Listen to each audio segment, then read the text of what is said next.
Welcome to Happy Talks with Dr. Alice and Donovan. Dr. Alice Fong is a holistic naturopathic doctor and founder of Amour de Soi Wellness. And Donovan Jensen is a software engineer and founder of HowToHappy.com. Together, they're out to cause more happiness in the world. Hello, everyone. Welcome to Happy Talks. My name is Dr. Alice, and this is my awesome co-host, Donovan.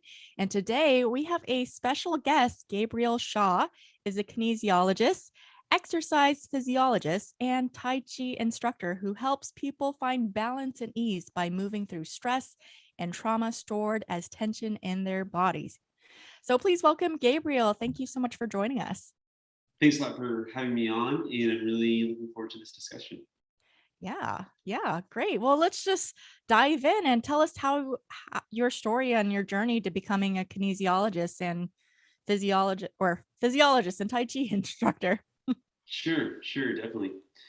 So when I was a kid, I was very obsessed with martial arts, and sometimes young boys are. And so when I was in my early teens, about 12, 13 years old, with another friend, we started in a Kung Fu school. Mm-hmm. And in the Kung Fu school, they also taught Tai Chi and qigong as like a small part of what they did in that Kung Fu school. And I was also always raised with a strong sense of spirituality and discipline and spiritual seeking values in my family, coming from a very religious family. And but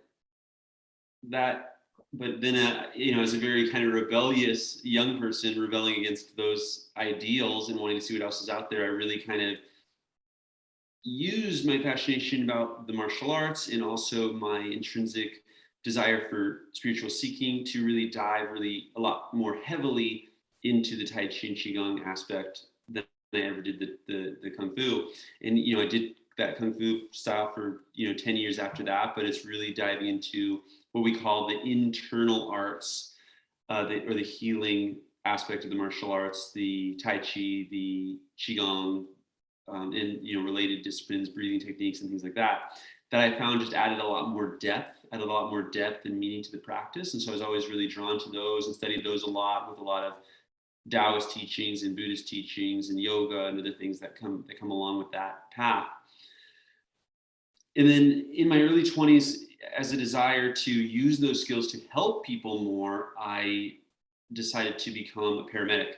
And so I went to paramedic school and, wanted to, as you try to do in your 20s, is develop some skills, mm-hmm. and develop those skills. And that was really powerful for me because I really learned my passion for service and helping others. And that's going to be similar to a lot of clients that I work with that have this call to help others. But I also realized that my calling in paramedicine was going to be not that sustainable. It was going to be short-lived because I could just sense, having gone through some significant trauma myself as a first responder, I could see the negative impacts that was starting to have on my psychology, and was lucky to be exposed to some people that helped me get educated on the negative impact that had on the psychology and the health and the relationships of some of my colleagues.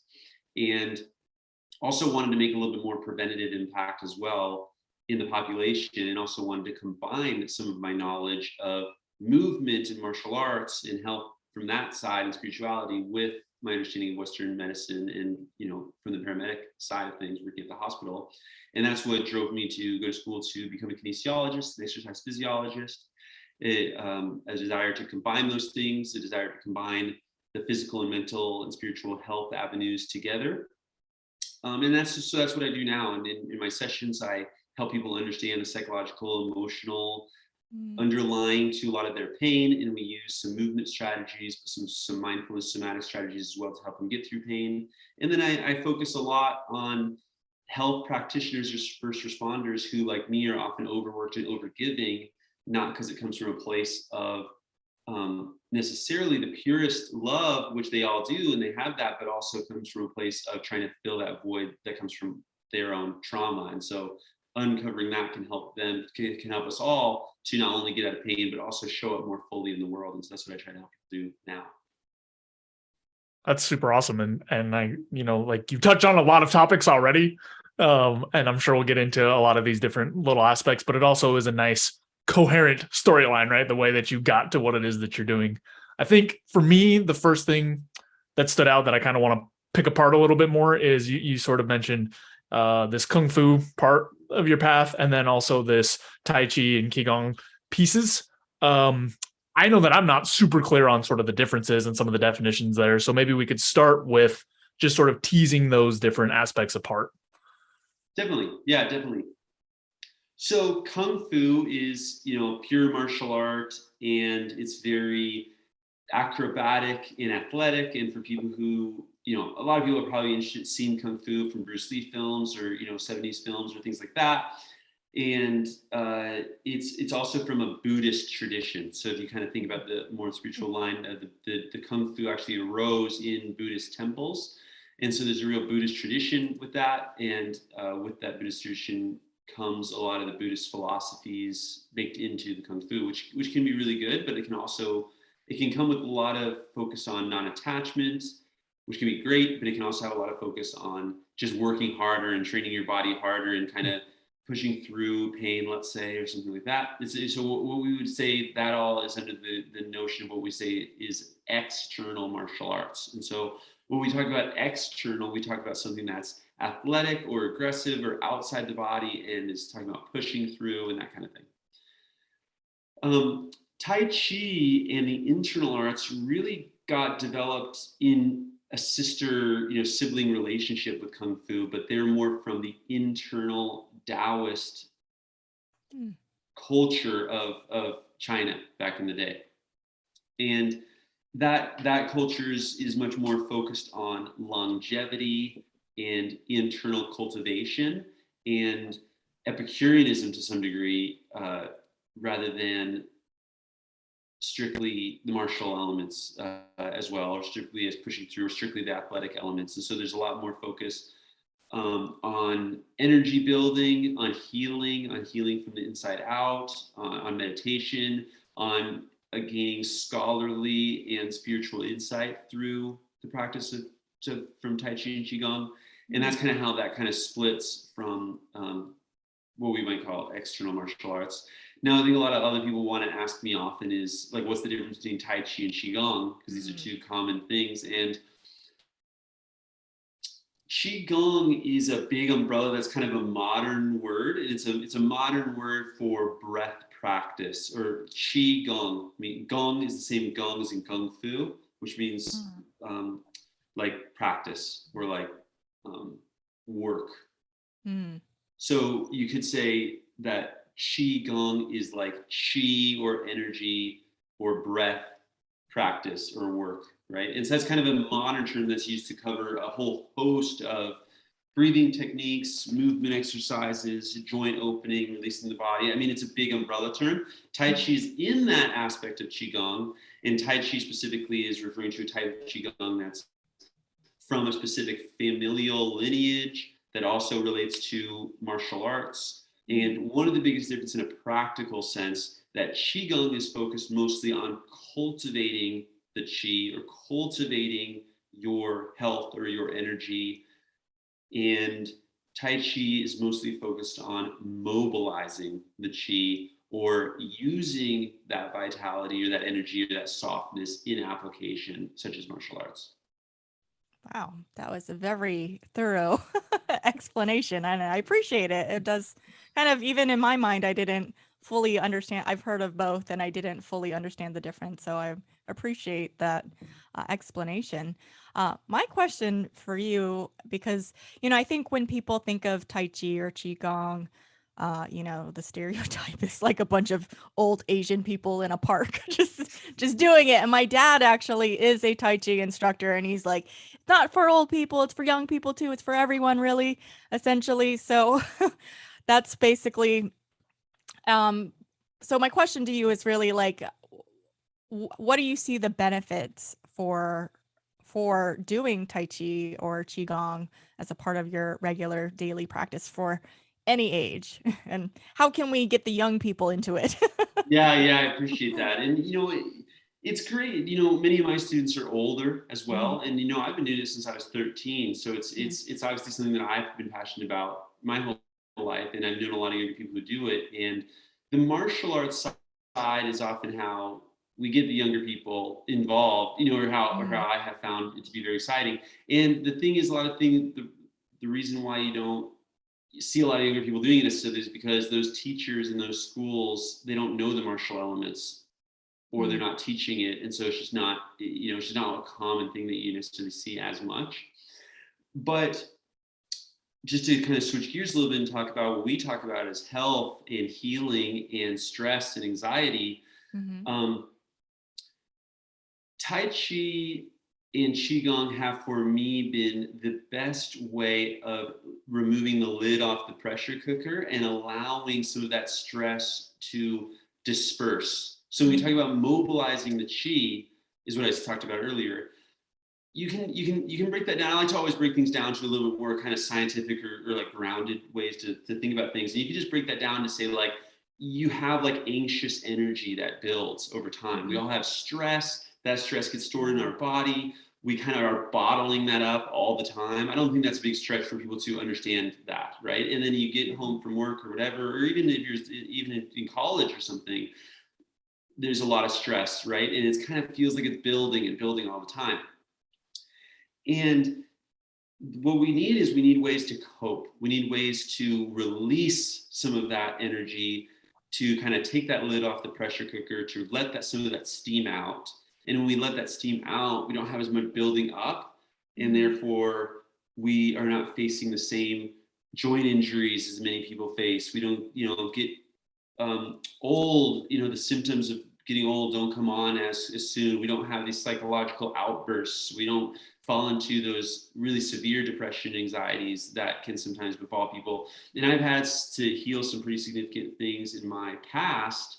And even though some parts of some members of my family have fallen into deep depression or anxiety or addiction and things like that, I have, even throughout my healing journey, I've been able to keep myself a little bit more stable and calm and mission driven and productive by having these tools to continue to regulate myself on a day-to-day basis. So, you know, in terms of young people, you know, a lot of young people are interested in healing, and everybody now is starting to understand that we all have trauma. And so, you know, if there are young people out there listening to this, what I would say is the benefit is you want to have something that can, number one, help you to relieve the buildup so that you don't have those injuries, so that those injuries heal faster, so that you don't have that chronic pain that comes on with people, and just that you feel better. And you also want to be more productive, and you can be more productive and more focused when you're not continually being torn apart by the stress, the kind of energy that's being stored in the body that is deterring you. And then as we go through our healing process, then you also need to develop the skills of introspection as well. And a lot of people just frankly haven't ever done that. And if you are somebody who hasn't really done that, then no, there's no problem. It's just very simple. You just start practicing a little bit every day. And, you know, I can talk about some things maybe next that you can do. But, you know, a lot of times when people come to me and we're working with physical healing, it's related to emotional healing and psychological healing as well. And they, it can be difficult for them to really tap into the emotional or psychological underpinnings of their pain, because they haven't developed that skill of introspection. And unfortunately, that introspection is like astronomy, but that you had to build your own telescope. Right. And so you got it. So I would say for young people, especially people who are interested in a healing journey or spiritual journey, that you have to develop those skills of introspection. Why not develop those skills of introspection with a practice where you can also kind of shed some of that negative energy at the same time? That'd be my explanation. Yeah, I think that makes a ton of sense, especially, you know, as you're talking, I was thinking about sort of my personal trajectory in terms of as each year passes, I feel less and less, and I mean, I'm probably have less testosterone pumping through my veins, but less and less like, oh, you know, these like kung fu elements, right? This like external driven push through things, and I move more and more towards sort of this like more calm type of energy in these sort of practices and whatnot. So it makes sense to me that that's often the way that, you know, younger people are pulled into it, or especially like men probably. But anyway, I also was curious as you were talking, and you sort of mentioned and started going into it as well, but all that sounds good. It makes sense, right? I get super stressed out. I need some way to sort of let off some of the steam. I would be curious, what are some of sort of the introductory or initial exercises that people can do to sort of maybe try some of this stuff out? And I know there's classes and stuff like that, but if there's something that somebody could do, you know, pre-class level to sort of like prepare or explore or whatever else, I'd be really curious if there's anything like that. Definitely, yeah. And you know, what maybe we can try is we can just do a little introspective exercise right now, and I kind of can introduce you guys to a couple of things, and the listeners can kind of follow along at home. Just very brief, and we'll just cover a couple of things we can all try right now. So the first thing that I would just encourage people to do is just feel into your body, or feel into yourself, and you might even close your eyes. And you don't need to change anything for now. You're just simply noticing how you are before we do anything. And this is actually the first thing I teach people anyways, is just close your eyes and just look, just shine that light of your awareness inside. Feel how you feel in your body, feel how you feel in your heart. If you have thoughts right now that are interrupting this weird guy about this guru stuff or whatever, just notice those thoughts as well. And just wherever you're feeling now, just get a good grasp of that. And then what we're going to do is just, you might even open your eyes here, because just to shift the energies. We're going to move quickly through a couple of things. And then what I might do is just shake out your hands. So I'm just going to have my hands here, and I'm just going to shake out my hands. And we're all sitting, so anybody can do this sitting. And then I'm going to shake out my arms. Okay. And then I'm going to shake out my shoulders. And I just want to actually feel all the muscles kind of loosening in the shoulders and loosening in the neck. And I know it looks weird, but your listeners no one's watching the listeners, so it's okay. And then you just relax, but actually you can feel those muscles loosening. And if you're standing up, go into the legs as well, get the whole body, just let that shake happen. Good. And then just relax and notice the difference from that. And you may start to notice kind of some tingling or some more movement, or just like the remnants of that shaking kind of vibrating in the body. Yeah, and then so you can feel that. And then if you can feel that, then the invitation is to start to watch that. Where do you feel it? Where do you feel it the most? Does it move when you watch it? Does it change?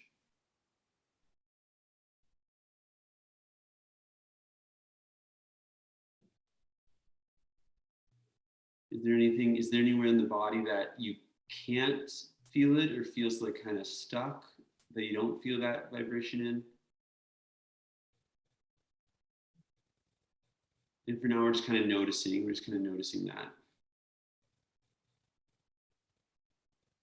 And then sometimes people feel, especially now as we're exploring, sometimes people can feel a little bit energized, or just, shooken up a little bit, or vibrating a little bit. And so for some people that feels very alive and very energizing, and so that's great. We can connect to that if it is. And for some people that can feel kind of uncomfortable or unsettling or anxiety producing. And so that's okay. If it's anxiety producing or high energy, that's totally okay. But let's just take a few breaths and now start to just let some of that energy settle. Like you can think dirt falling to the bottom of a clean lake, still lake, the energy just settles. And the way we're going to do that is by taking a couple deep breaths from the bottom of our torso up to our shoulders. Open your mouth as you let the breath out softly. Let it settle. Let the breath itself settle from your shoulders down to your hips.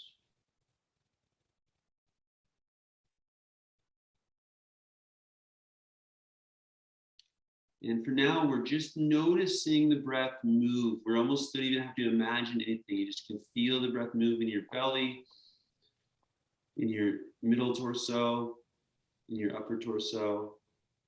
And then as you breathe out, Just feeling the breath move out of your upper torso, your middle torso, your lower torso. Try to feel a few breaths like that.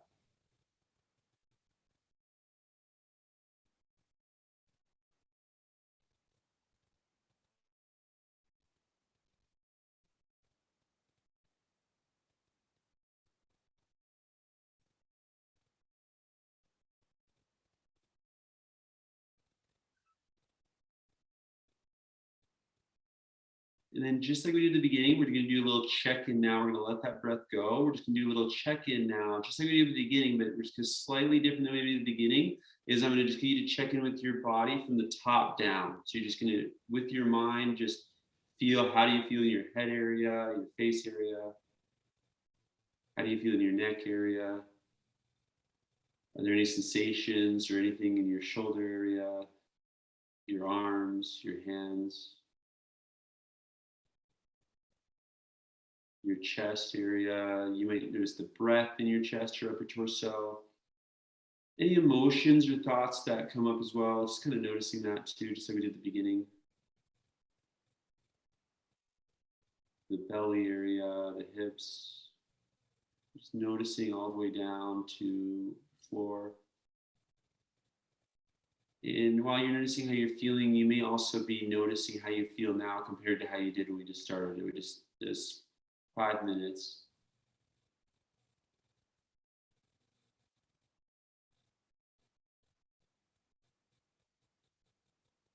And then whenever you're done, you might just kind of let your eyes wander as we kind of, bring our energy back into this conversation.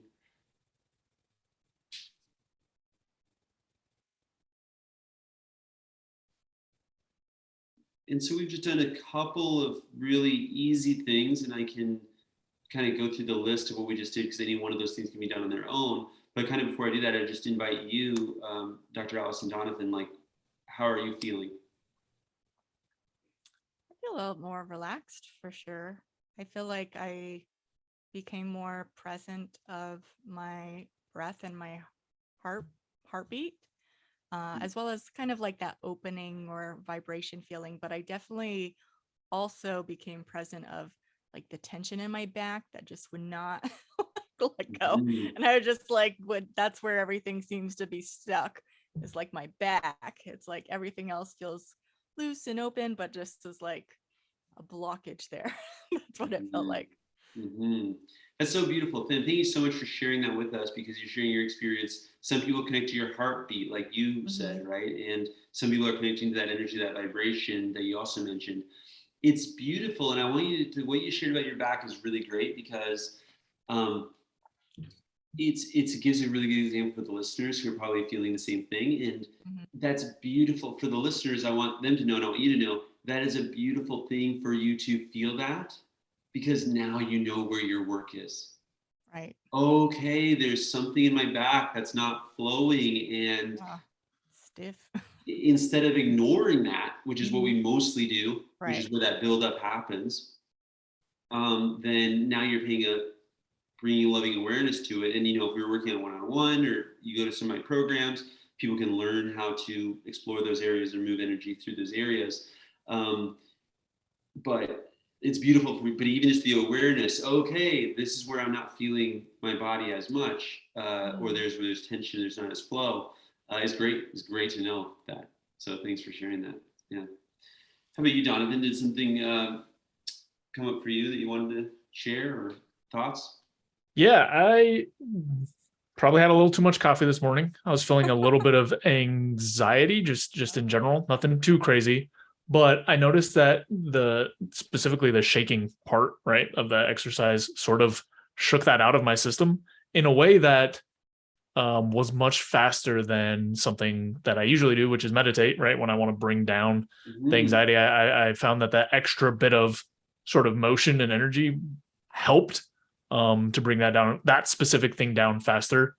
And I was also thinking, it seemed like a nice middle ground between sort of this classic meditation of, just focus on your breathing, not moving type of deal, and something more active, but still meditative, like yoga. For me, it felt like somewhere in between those two in terms of energy expenditure and whatnot. Because a lot of the times when I'm doing yoga, it is much harder than it seems like it's going to be. So Yeah. those are some of the thoughts that sort of came to my mind. And I think it could be a really awesome practice for people. I'd be curious what experiences you've had, but for people who I've shared, classic breath meditation with, and they find it hard to sit still that long. I think that it clicked really clear that this might be like something that'd be a great fit for them. Exactly. And that's a beautiful thing that you said. There's a couple of beautiful things that you said that I'd love to touch base on. So number one is what you're saying was that you drink a little too much coffee this morning, right? and that's kind of funny, and we can joke about that, but that's the type of thing that your body will start to tell you when you start to listen, right? So what happened was it would be easy for you to just keep working all day, and you're not tuning into those messages that you're getting, right?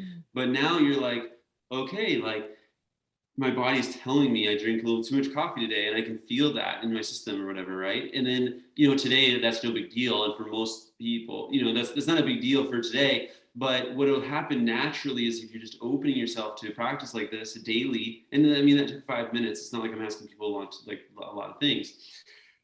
If you get that same feedback, as I did in my past, got that same feedback over and over again, too much coffee every day, then it starts to kind of naturally, you start to lose motivation to drink that much coffee naturally, because you're tuning into how it feels, right? You're really feeling how it feels. So yeah, so thanks for sharing that, even though it sounded like, it's kind of funny, but it's a good thing that it's a good example of the messages that can come up. And yeah, so man, so many people, like most people who start Tai Chi, I would say there's two categories of people who start Tai Chi mostly, probably. And one of these is people who have done martial arts in the past, but they get injured or they age out or something like that. And then the other category is people who want to meditate and or have spiritual practice, but they have a hard time sitting still that long, right? Or at all. And a lot of the reason why we have a hard time sitting still, to connect to what you said, was because anxiety, right? It's because, and I'm using anxiety in a kind of a loose way there. What I should probably say is because we're uncomfortable. It's because we're uncomfortable. But to stick with anxiety, because it's what you mentioned, moving, anxiety begs you to move, right? Everyone who's had anxiety knows that, right? And I mean, really, in a not classical, necessarily physician definition, but to say just we know what we feel like when we start feeling anxious, and that is it kind of begs us to move and do stuff. So it can help to move that a little bit, but then specifically you ask somebody who's uncomfortable in their skin to sit on a cushion for 10, 20, 30 minutes, and they're just faced with how uncomfortable they feel in their skin, right? Instead of, okay, let's pair that introspective with a movement that's flowing, where we can start to learn. And then we do a lot of joint opening too. How do I learn how to move in a way that feels good, right? And then a lot of people, that's a mind-blowing proposition at the beginning, right? Yeah. Like, listeners, movement can feel good. Yeah, I love it. Would you consider like Tai Chi or qigong to be kind of like a meditation in motion, essentially? Is Absolutely, 100%. Yeah, a lot of people. That's what a lot of people call it, and that's definitely, I would agree with that. Yeah, I could absolutely see how this can.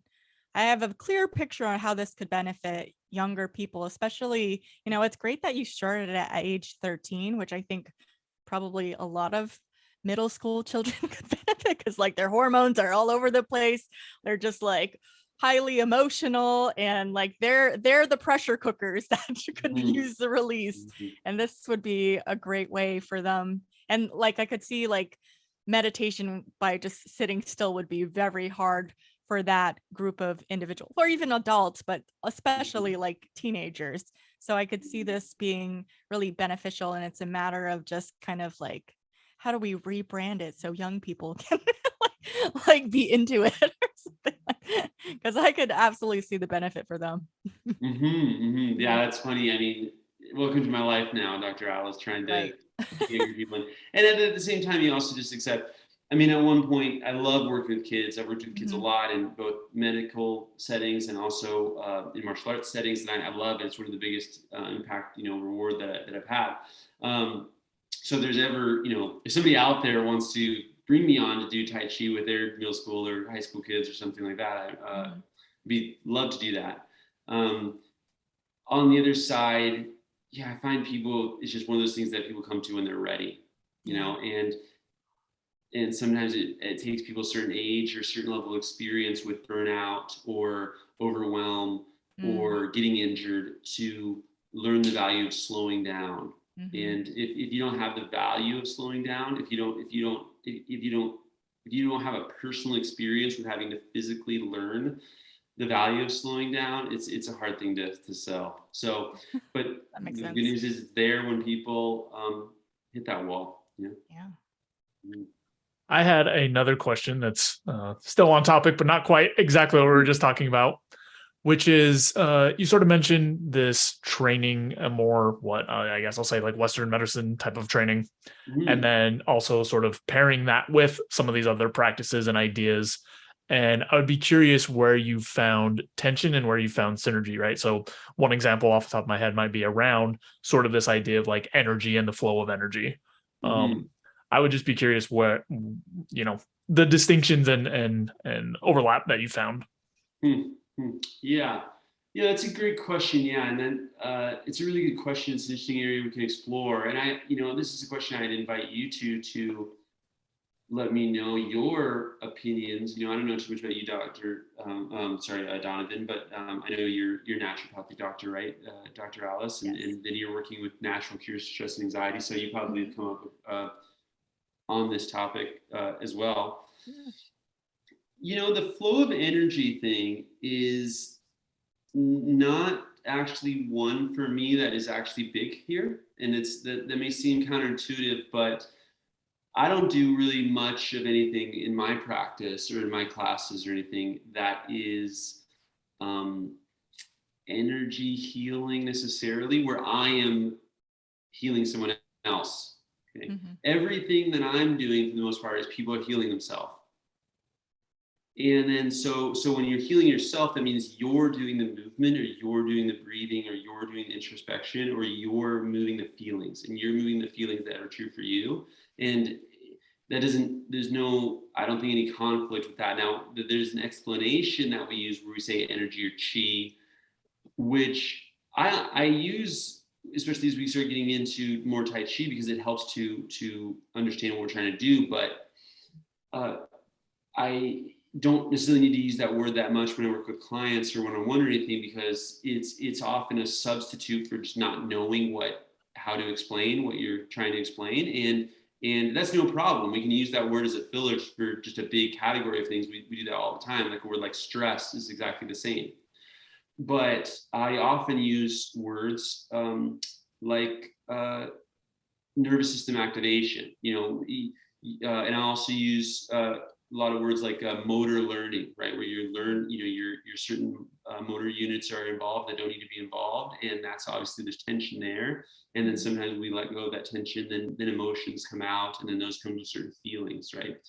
So just sometimes feelings in the body. I also use a lot of words about tendons, looking for tendon and fascial strengthening. So kind of the combination between psychology and fascia training and actually talking about the actual nervous system, the actual peripheral nervous system.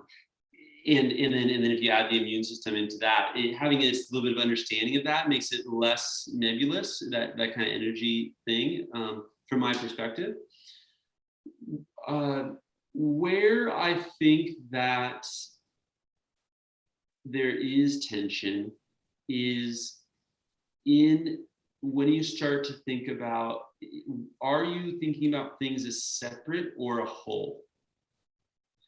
And even if we're just thinking about just the physical training element, most people in a physical rehab or training context are treating the body as a collection of a bunch of separate things. And that's really the way science and Western philosophy approaches the subject in a lot of ways. And this can be applied to so many things, but if you think about the way we do training, most people do biceps training and legs training one day, and then triceps or whatever on another day. Think about that. You know, if you go to a physiotherapist, they're mostly treating that elbow that's injured, right? We all know this is the case when we look at the Western medical system, and many of us are trying to help to correct that with the siloed specialists. You can also apply, you know, from a Chinese medical background, you would apply that same framework to the way they look at the individual organs, to say like the organs themselves are separate, as opposed to looking at like organ systems or the way different organs work together as one system. Instead of that, they have completely separate breakdown of that in Chinese medicine. They completely don't separate the organs like that at all. So you know, so for me, even if I'm doing just physical training, it's always going to be how are these parts interacting as a whole. Like if somebody comes to me with knee pain, first thing I'm looking at is their hip, you know, for example. So I think that's been the biggest, and I get that you need to kind of tease these things out if you are doing research, like you're trying to research, so you need to have this deconstructionist thinking because you need to find this one variable, right? And I get that, but I think that people need to remember, especially as medical professionals, that in the theory, there's no difference between theory and practice, but in practice there is. And in the theory of science and, you know, medical research and stuff, we want to think, you know, we can just tweak this one thing, but when you're actually working with the visual, you have to have that biopsychosocial approach. You have to have the physical movement. You know, I could go on and on about this, but the way you are moving your body is exacerbating your emotional, psychological stress or healing that. So those two are things related. So you want to have that connection too. So that's the area where I think is the most. And then and that's not even to mention the connection of all things, which is something that is missing in a lot of people's life too, that makes them search for that lack of meaning as well, which, whether it's for some cosmic reason or whether it's just something inherent to us as humans, is that we have that need, it doesn't matter, we have it. And so it's something that we need to kind of work with on a practical level. So that's a long answer to that, but I know I'm long-winded today, but thanks for your patience. But I would be open to either of you two. What do you think? How have you faced this in your practices? Well, I mean, I think it is like you said, biosocial, like all of the things that we have to look at all these different factors, and it's important. And I do that in my practice. And there's all these different tools and ways to explore it for that healing journey. But I think it's a matter of just seeing what tools work best for each individual. And yeah. Yeah. But yeah, Gabriel, you know, it's been such a pleasure to have you on our show, and you've imparted such incredible, useful, practical knowledge, which we really appreciate. But before we wrap up for today, is there anything you'd like to plug? Yeah, thanks a lot. I appreciate that. So, the kind of one thing I kind of wanted to mention, which is that, which we haven't got to, which is that a lot of people actually come to me for Tai Chi and qigong classes. Are also health providers, health practitioners, oftentimes social workers, psychologists, counselors, physiotherapists, things like that. Partially because as those people, we're kind of also taking on a lot of stress, anxiety, like from our clients. You know, we're often in a position where we're trying to help them, right? And there's pressure put on us, and then we want to help them from our own sense of meaning and fulfillment as well, too, right? So that comes in. And so I'd also kind of encourage people. And Tai Chi and Qigong can be great, just like we talked about reducing that anxiety today, it can be a great thing for kind of clearing that energy to help us show up more positively for every client. And in that way, I just want to say kind of thanks to all those health providers out there who are doing that. And I know a lot of them are struggling right now. So just to put a little shout out for them. And then the other thing that I would mention is if people are interested in Tai Chi and healing, especially if you're in physical pain, or you are, like Donovan was saying, we're interested in doing more meditation, but your body hurts in the meditation, but you want to develop more presence in your life, I would suggest you do my 12-week online course called Transform Pain into Presence with Tai Chi. And that's going to be a combination of a lot of the meditation and active rehab stuff that I've learned through my learning as a kinesiologist with the fundamental, most important principles of Tai Chi that I've learned from doing that for 20 years, to say you don't have to memorize a lot of fancy things, but it kind of shortcuts your process right to really getting out of pain, getting into your body, and building less stress and a little more presence. So people are interested in that. They can check that out at courses.movehealawaken.com. So I'd appreciate if they check that out. Let me know what you think. If you are in that position I said where you're kind of overgiving or overwhelmed, don't know how to stop, in pain, especially if you're a health practitioner, then those are most people I work with one-on-one, or you want to do some deeper work, like, if you have deeper pain, you want to do some deeper work around that, they can find all of those service offerings at coachgabrielshaw.com. Great. Awesome. Yeah. And we will put those links in the description below. So if you want to check it out and learn from Coach Gabriel, then go click on the link and follow through and contact him. All right. Well, thank you again so much for joining us and imparting your knowledge. I'm so grateful. Thanks for giving the venue, and thanks for continuing to do your work with helping people heal. Thank you so much. And yes, thank you everyone for tuning in this week. We appreciate you. And if you appreciate us, be sure to like, comment, subscribe, and do all the things that help spread the happiness in the world.